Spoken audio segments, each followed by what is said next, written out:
Mais pour commencer, un TGV reliant Colmar à Paris a déraillé aux alentours de 7h30 à hauteur d'Ingenheim.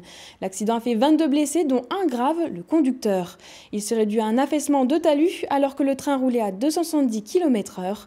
Le train aurait alors glissé pendant près d'1 kilomètre avant de s'arrêter. On écoute les représentants de la préfecture et de la SNCF au micro de Fanny Kunz.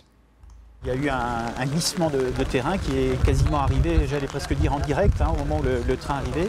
Et donc il y a eu un freinage subi. Le train n'a pas, la motrice a déraillé, mais resté debout et le train est tout à fait en place. Donc au niveau des victimes, on déplore une personne, à savoir le conducteur, qui est en urgence absolue. Il a eu notamment un enfoncement de la cage thoracique dû au freinage.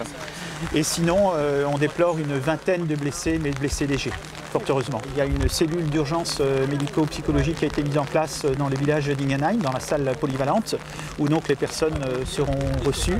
Et puis après, elles seront acheminées vers Strasbourg par la SNCF dans des bus. Sur cette ligne à grande vitesse, c'est la première fois qu'on a un affaissement de terrain sur la voie.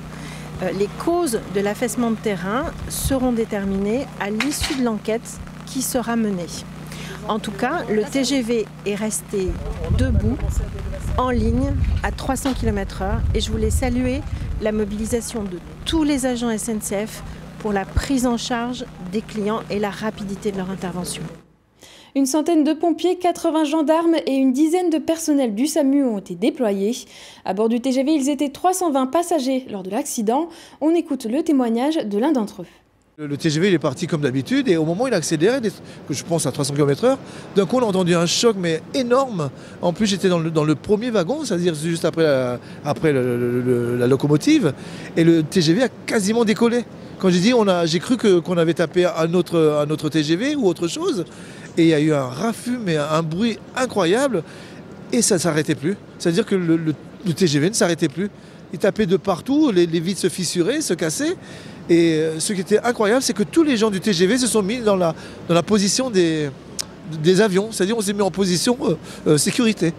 Et ça n'en finissait plus et ça a fait jusqu'au moment où on a soufflé quand ça s'est arrêté.